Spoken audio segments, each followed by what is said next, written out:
Everybody, it's MJK and welcome to another live stream. Today we are going to be talking about Earth 2.0, also known as Kepler 186. I am here with Gamer's Garage, also known as Tate's Place, also known as Mitchell. Say hi. What is up? And also joining us today, we have Shadow Prophet, also called SP. We'll check out both their channels in the link below.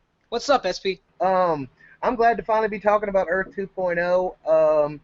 You know, as I studied calculus to learn some things about particle physics, which is a favorite hobby of mine, you know, you'll eventually stumble upon the Drake equation.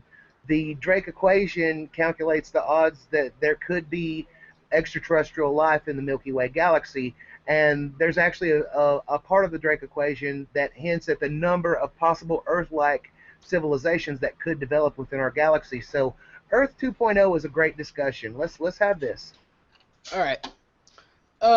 As most of y'all don't know, Earth 2.0 is Kepler, okay? Kepler is multiple planets and multiple solar systems that are Earth-like, okay? There is some planets that are actually 2 times bigger than our own planet. So, what do you think about that, SP? You got anything to say? Well, I think that there could technically be a size limit to how big a planet could be before it enters another classification, but if I'm not mistaken, is it Kepler 186b? I believe. 2 times bigger? No, it's nearly 2 times bigger, close to 2 times bigger. The gravity is more intense. I do know that they ran some tests on it. You know how they can use redshift and gravitational lensing and radio telescopes and X-rays to look at the composition of a planet and make assumptions about what's there. I know that it is speculated that there could be some sort of biological activity going on Earth 2.0, and that's why it's a subject of intense interest. Do you know anything about Kepler 186f? Kepler 186f. It was the first Earth-sized planet in the habitable zone discovered by NASA, and I believe they announced this sometime around April of 2014.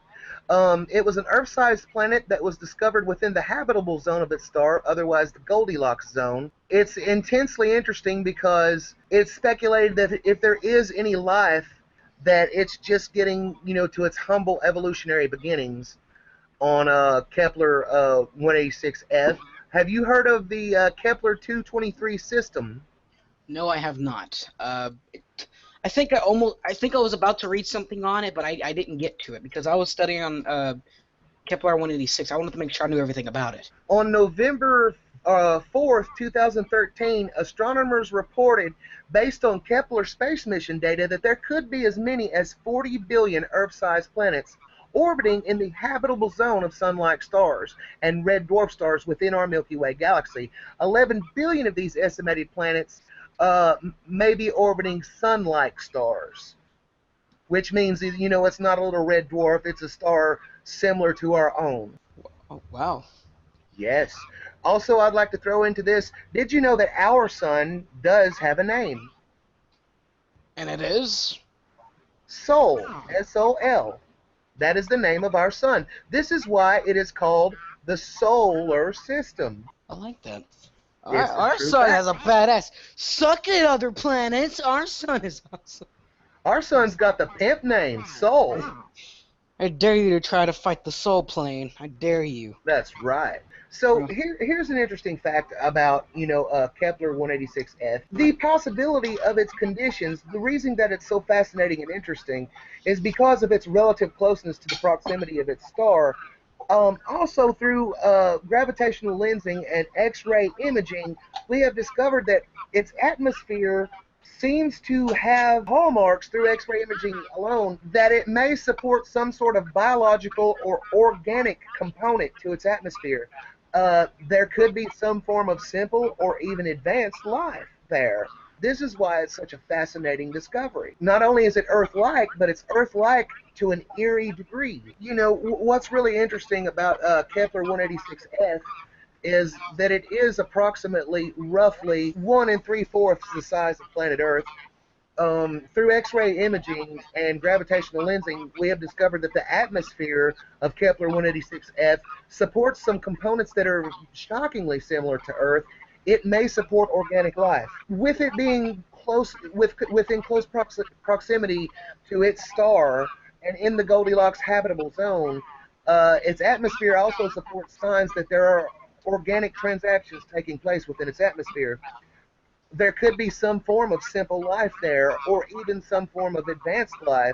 Honestly, in my opinion, I believe that to be true. There has to be some type of life on the planet, because a planet, if it's perfect enough for, weather conditioning, if it has, like, sources for survival, okay, as people said, we evolved from bacteria, I think it was, and then we evolved from monkeys. I don't know anything about all that stuff. There has to be life on other planets, and Kepler, the Keplers are probably the ones that there'd be on. If I could bring this into the equation for a second, it's fairly well been proven over the years that within meteorites, meteorites travel the cosmos. They can strike anywhere at any time. Within meteorites, it's been discovered that Oh. yes, There is the building blocks of life within it, the amino acids, all the good stuff. not just the amino acids. On some of these rocks from Mars, we have actually found fossils of bacteria. We don't know if there is life outside planet Earth. A biological component could exist within a meteorite that hits, say, another object in space. Panspermia is the process in which a life form picks up on a chunk of rock or meteorite or whatever is being ejected from one planet. I believe that life throughout the universe may be just a natural manifest destiny of relativity. The simplest organic compound that happens to survive within an asteroid, landing on a planet where it is able to thrive, could eventually evolve into some form of intelligent life. Yep. It just has to be put in the right environment within which to thrive and evolve. And Earth and planets within the Goldilocks zone, at least for biological material, seems to be, the prime breeding ground for biological life. It's within the Goldilocks zone, therefore organisms can survive in it. It has favorable conditions. Most of this is new information, so I'm trying to gain it, because if I talk, I'm going to mess myself up in listening. Hell, you know Neil deGrasse Tyson? Neil deGrasse Tyson, and yeah, I think he's cool. I try to watch his shows. In many cases, some of these planets are tested through gravitational lensing and X-ray photos. They may support biological activity within their atmosphere. Some of these Earth-like planets, and we estimate that there could be, somewhere around 40 billion? That's 40 billion opportunities that there could be some form of life out there on these planets in the universe. Yep, even if it's a single-celled organism. Well, heck, even if it is a single-celled organism, that is absolute proof that we're not alone in the universe. I mean, at this point, just to discover any kind of life outside of our terrestrial dome would give a lot of people hope and inspiration, even if it was a single-celled organism. Because at this stage, we have to philosophically question, is life an anomaly? Is it this amazing random coincidence? Are we alone in the universe? That is the big question. And if we did discover so much as simple cellular biology living somewhere else in the universe, that would answer our question.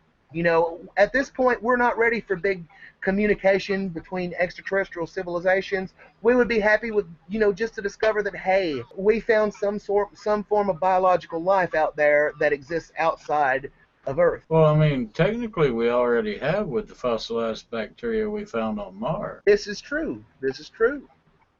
I mean, if it was old enough to live on Mars and be fossilized before you guys have to consider with the fossilized stuff that we found on Mars. Mars is so close to Earth that scientists have debated that it's cross-contamination. It very well could be, but that doesn't explain man-made radiation. It doesn't explain geometrical shapes that have been made there. It doesn't explain photoshopped photos from NASA. It doesn't explain a bunch of stuff, D. Well, here's the thing about the Photoshop photos from NASA. People want to get all up and and say, well, NASA's being secretive and NASA wants to hide things because aliens. But here's also a possibility. NASA is funded by the United States government. NASA is funded by American tax dollars. It's not like some sort of big secret thing. It's just like, hey, You know, over here in Turkey, you guys didn't put your hand in the cookie jar and add to the funds, so fuck you. You know, that's NASA's basic attitude of why they're so secretive. It's not to keep it from the American people, but, you know, American tax dollars is what funded, you know, the National Aeronautics and Space Administration. I would say you were correct if they weren't keeping it from the American public. Truly, you would think, though, I mean, that there would be some things, even factually, that they would keep from the American public, because when it comes to science, you have to understand, I spoke about this at great length in one of my previous videos. With science, you have hypothesis, you have theory, and you have fact. One of the things that's went on for far too One of the things that's went on for far too long in the scientific community is everyone to get all excited about scientific hypothesis, and then, you know, people even grimly defend, you know, they grimly defend scientific theory. How many people in this world, Brother Tate, Psycho Gamer, MJK, have you guys seen that are ready to defend to the death the theory of evolution? But the whole point is the theory of evolution is a theory. It's not the fact of evolution, it's the theory of evolution. But there are people out there ready to defend that to the death. Well, science has come to a point, almost a fever pitch, within the scientific community. If it's not fact, it's nothing. There's a principle within the laws of physics and thermodynamics. It's called Newton's flaming laser sword. And I know this sounds crazy, but this is actually a principle within science. Science is basically founded on the backbone of this principle. Sir Isaac Newton had a philosophy that if you couldn't subject a topic of debate to experimentation, if you could not experiment with a given idea, it is unworthy of debate. And that is where many scientists will cut you clean off. They're like, well, can we run an experiment on this test? Can we check to see if this is factual? Well, no. Well, then it's not worthy of wasting our time with. It's called, now you guys can look this up, feel free to. I don't misquote my science. I never do. It's called Sir Isaac Newton's flaming laser sword. And this is a principle within which particle physics especially observe. Do you know anything about Mars, MJK? I know that we're planning on colonizing it soon. Yeah, Elon Musk is going to lead a team to go and colonize it, and I don't know if he himself is actually going to go or if he's just sponsoring it. But Mars itself, we have found bacteria, which some people say is cross-pollination from Earth. We found trenches where water used to flow there. Yeah, I know about that. I know that they found like signs of life on there. Did you know that they found geometrical shapes that could only be man-made? Yeah. They thought, okay, I know I saw this on a video. They've actually found something that they believe could be a language that people used to make or used to have, or the beings that were on Mars. They believe they have found like a language to it. Of course, we're never going to decode it, but they believe they found language. Did you know that they found traces of man-made radiation where there should be none? Which means at one point somebody took a freaking nuke up there and nobody knows about it. I missed that. Who took a nuke where? Well, either humans took a nuke to Mars and nobody knows about it, or there was a previous civilization that left a radiation mark with a good after. Okay, first of all, it's like this. I am not trying to disprove that someone at some point, because the paranormal and the metaphysical fascinate me, and I won't leave out the possibility that someone took a nuke to Mars. But I do want to say what I do know about Mars is this. Mars has no magnetosphere, okay? Do you realize that the magnetosphere of Earth is there, and it's there because of the ball of nickel and iron that we have at the center of our planet? That is what controls the Earth's magnetosphere. The magnetosphere spends a great deal of its effort maintaining and balancing the atmosphere of a planet. Without a magnetosphere, the atmosphere of a planet will just evaporate into outer space. This is why Mars barely has an atmosphere, and you have to realize the atmosphere on Mars is the inside of the planet cooled, and it was too small of a planet to really just break away or explode. It was small. Mars is smaller than Earth. You guys know this now, I'm assuming. Mm-hmm. Okay, well, Mars was so small that the inside of the planet cooled, and its core no longer supports a magnetosphere, so the atmosphere from Mars escaped. And yes, this is scientific fact. Now, back to your newt. That's a cool philosophy. I'm not going to say that at one time there wasn't life on Mars.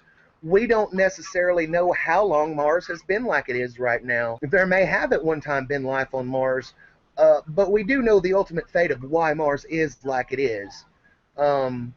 It's because the inner core of the planet cooled, basically destroying any chance it had of having a magnetosphere, and the atmosphere of Mars just kind of floated off into outer space, man. Do you know about what a lot of conspiracy theorists call the Lucifer Project? This is not a theory, it's just a random idea that I had. The Lucifer Project is where a civilization gets great enough to harness the power of its own planet to power its technology. Okay, there is a rating system for types of civilizations, technological advancement, and this is actually within the realm of physics. And I would like to cover this because you've led into this topic perfectly. So please do continue, but remind me to recap over that. Now, from what I can remember, I may have the term wrong about the project. I think it's the Lucifer Project, so don't quote me exactly on that.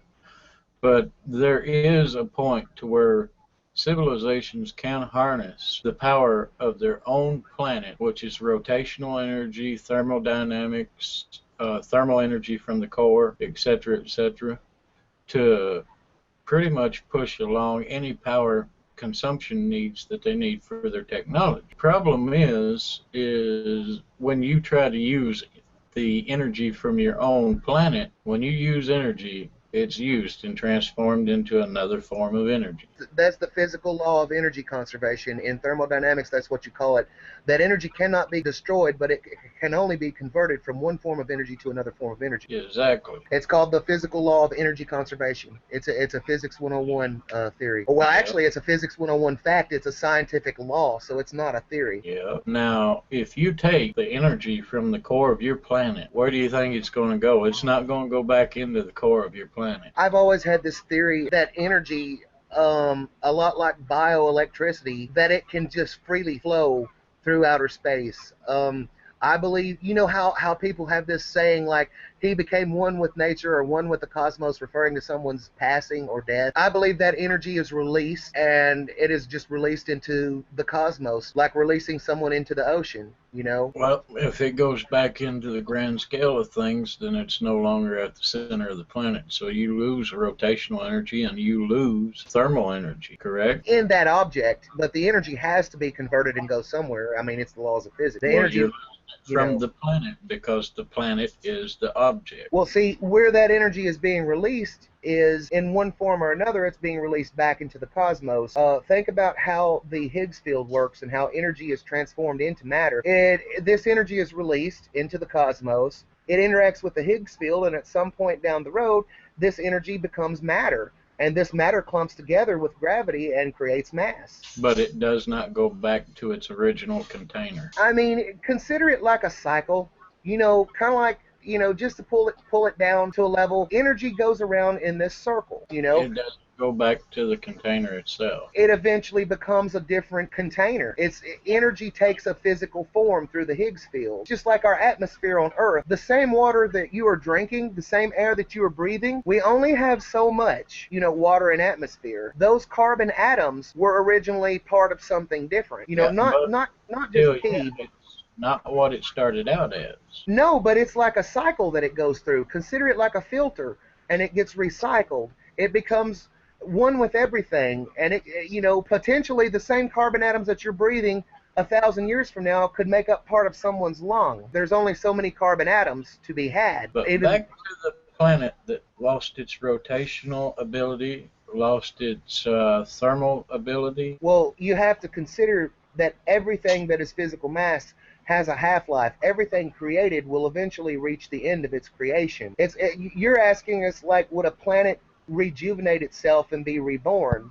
That same planet's, once it's done, it's never coming back, you know. Take the energy out of the container, it doesn't come back. Yeah, it's not like that energy was destroyed. It doesn't come back to where it started, but But it goes into a form which is not the original. Which is not So the original, but eventually that physical mass will eventually become physical mass again. It goes through like a repetitive cycle. Think about this. It's kind of like time in a way. Time repeats itself. Like today wasn't exactly the same as yesterday was for you, but many of the events that took place in today's, um, as today unfolded for you were much like yesterday's. You woke up. You woke up just today, just like you did yesterday. You ate breakfast. You ate breakfast just like you did yesterday. It was a ceremonial repetition of the previous day. Time tends to repeat itself. It seems to be the nature of the universe that there is repetition.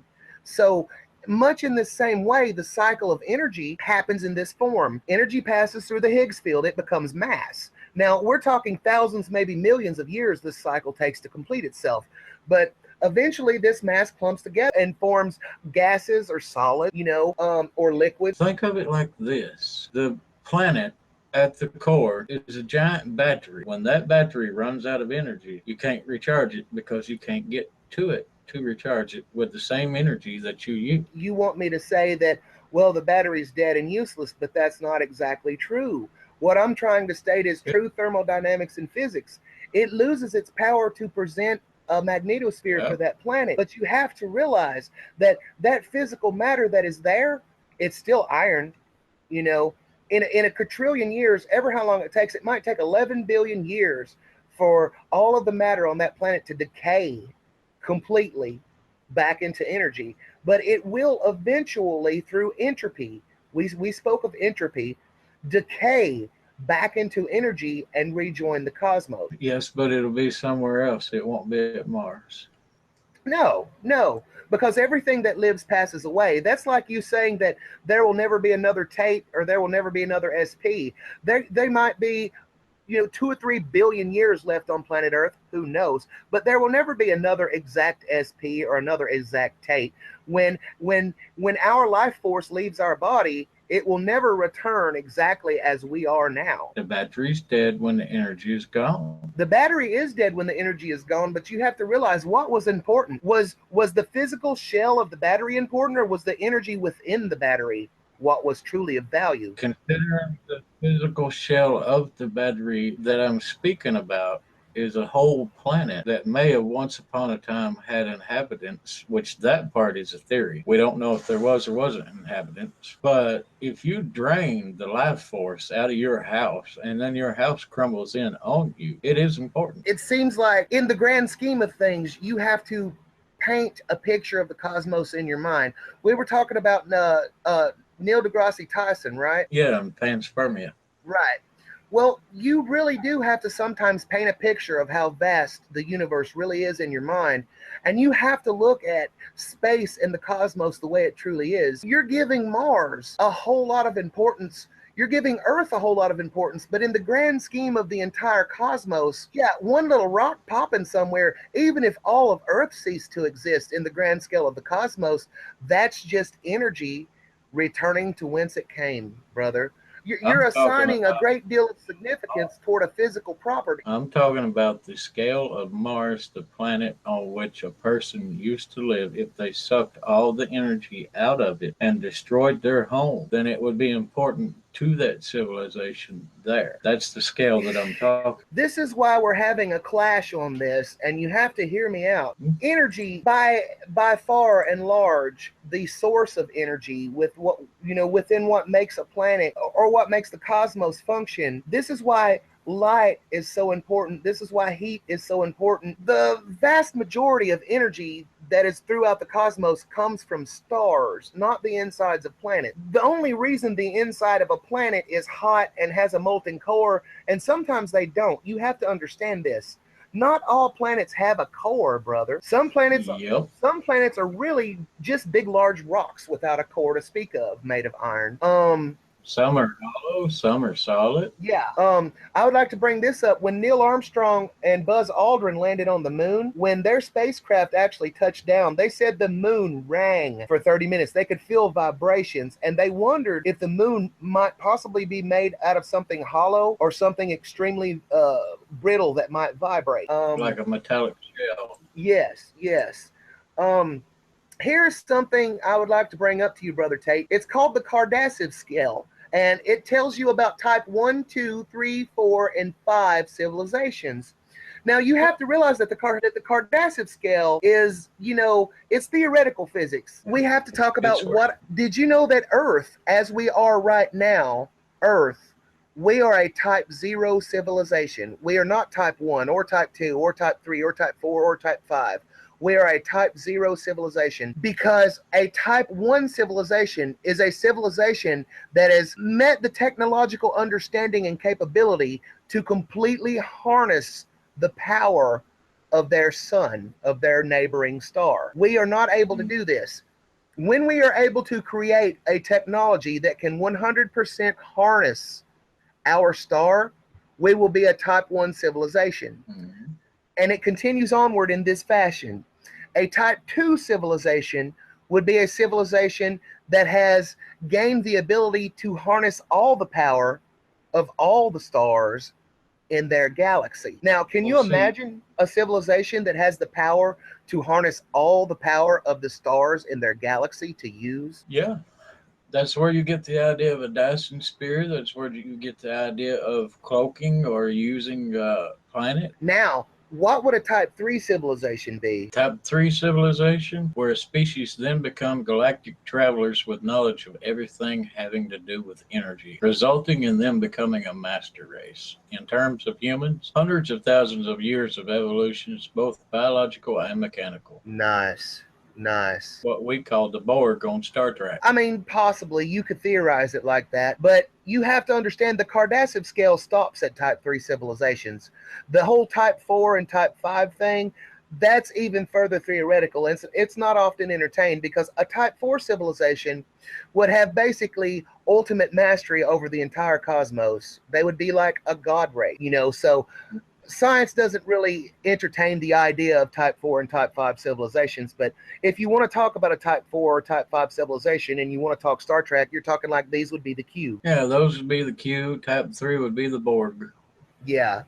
So this is the Cardassiv scale, which is accepted within the standard model of theoretical physics. This is why me and you were conflicting on the earlier, Mars battery iron core thing, because technological advancement is usually defined by a possible civilization's ability to harness the power of their neighboring stars, the Cardassiv scale, which I would also like to bring in. I would also like to bring this in, since we are talking about Star Trek. Cardassiv.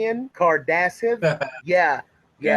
I just wanted to throw that in there. But yeah, man, I mean, look, this is talking about taking the energy from the star next to us to use as disposable energy. Here's the thing. Not so much as taking the energy to use as disposable, but to be able to harness and store. When we can take the energy and process it and use it, we're not talking about just like putting a magnifying lens up against a star and going there. Yeah, we have to be able to truly capitalize and fully use, with 100% efficiency, that energy. Yes, that's what it's talking about. Can't use any energy with 100% efficiency. I do believe that's untrue. I believe you could harness the matter-antimatter interaction to nearly 100% efficiency. Diagraphically proven. That's why, no, you don't get it. The interaction between matter and antimatter, it is perfectly clean. That's the whole point. It is 100% efficient. It would be the cleanest possible, most efficient fuel that humankind has ever imagined or dreamed of. You actually caught me at a moment to where I'm sober and I can remember my shit from physics. Well, we've still had to keep it on track a little bit. Yeah, man, but it says right here, so we've gone from having control over a planet to a star, which has resulted in us harboring enough disposable. Yes. You have in to air realize quotation. that according to this theory, it's not talking about just hooking up a couple of wires to a star somewhere. To harness means to store. Yep. That's what to Well, even harness in the means. summer, it's not 100% effective. We can use 100% fuel efficiency on antimatter, and here's your proof. Bam. No, I'm sending you the Look at link. that one. We're having this. Yeah. We're having this. Bam, because that's what I thought. CentaurDreams.org Centauri, as in the name of the Centaur constellation. converts 100% of the mass into energy. Yeah, 100% efficient. Of converting mass into energy. Dude, that's what it all is. That's what it's all about. You can do the 100% conversion. Think of this. When you convert something with 100% efficiency, you have 100% of that energy there. It's just a matter of technologically being able to use it. I mean, sure, our technology is where it is, but that doesn't mean that someday we won't find a way. You're saying that it's just simply not possible. This proves that it is. We just don't have the technology. That's what I mean, is if we can find a way to harness the energy that this produces with 100% efficiency. My assumption is we would have to have nearly perfect technology, and I assume that's a long ways off. That's quite a way away. And then you got this guy who was talking about the AIM star. Well, no, it's this probe up here, the Apollo mission and all this. And the Alpha Centauri would require roughly 4 tons of liquid hydrogen and 40 pounds of antimatter. Yeah. 40 pounds. We have a hard time producing a gram of the stuff at the given moment. Are you saying that somebody? Oh. Okay. Well, you have to realize, man, it's kind of like a chain reaction to a certain extent, brother. Yes, right now we have just a little bit of antimatter, but as technology produces, as our capability produces, that little bit of antimatter in the beginning is going to help us make a great deal more. It's like an investment. Yeah, but we're quite a way away from being able to easily make 40 pounds of antimatter. Oh my gosh, dude. I would say that if you scoured the entire planet Earth, there probably wouldn't be anywhere near even a pound of antimatter on the entire planet. Yeah, because it's like the thinnest of thinnest coatings. Yeah. I mean, theoretically, this right here is right on notch. It should be great to do. Here's the thing about antimatter. This is where we have came. When people think of some sort of advanced extraterrestrial civilization, they think how far behind the times Earth is and, how much more advanced they could be. But it really doesn't matter what kind of weapon they pull out upon us. If we strike them with fucking antimatter, their asses are gone. Yeah, because there's no coming back. The matter they're made of, the atomic bombs are destroyed. The atomic bonds are destroyed. So basically, we have access to weapons that there is simply no physical defense against. Well, I don't know. I think there might be one way to defend against it, but you're not going to be able to create that easily. Well, I mean, if they're truly a more advanced civilization than us, they may already have such a thing. Well, you know about the Higgs boson, how it creates mass? Yeah. Well, dude, if you can create Higgs bosons easily, somebody shoots antimatter at you. So what you're saying is to basically hit the antimatter with basically what is the equivalent of just an equal amount of matter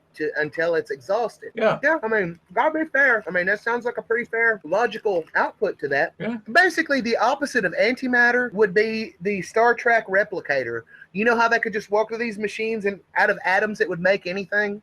Well, that's the whole point of the God particle. We will someday, it might not even be in our lifetimes, but we will someday see replication technology out of atoms. Yeah, I could tell you a much, much quicker and more efficient way of doing it. You're basically ripping atoms out of the air and reassigning them into a chicken dish. Transmutation. No. We can't go into alchemy here. We're trying to keep it, factual science. Well, alchemy was a part of science.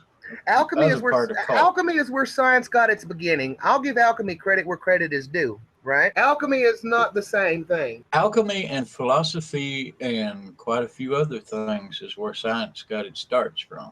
And I know. When everybody thinks of alchemy in the scientific community, they think of the guys in the funny pointed occult hats running around, ooh, I can turn bronze into gold. Technically, through atomic process, we do know how to do that. Well, see, they didn't back then, though. Oh, I know. I'm just saying it's possible. but the amount of energy that you would have to spend turning bronze into gold would cost more than the gold. Yeah. You know. Well, you see, we're getting to a point to where we can harness energy good enough that we may be able to create transmutations pretty soon, Well, such I mean, as turning the atomic bomb, or such as turning the atomic bonds of oxygen into protein. You know, proteins, man. Proteins are some of the hardest things to truly make. There was a program that we were encouraged several years ago. You might even remember. It used to be popular to do so, to download a protein folder app and just let it run because it helps scientists everywhere, you know, learn how proteins fold.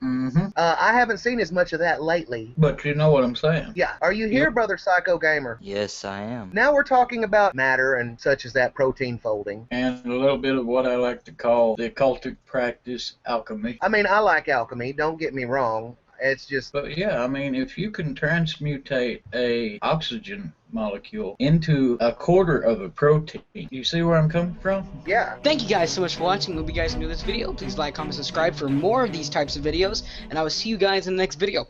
Bye-bye.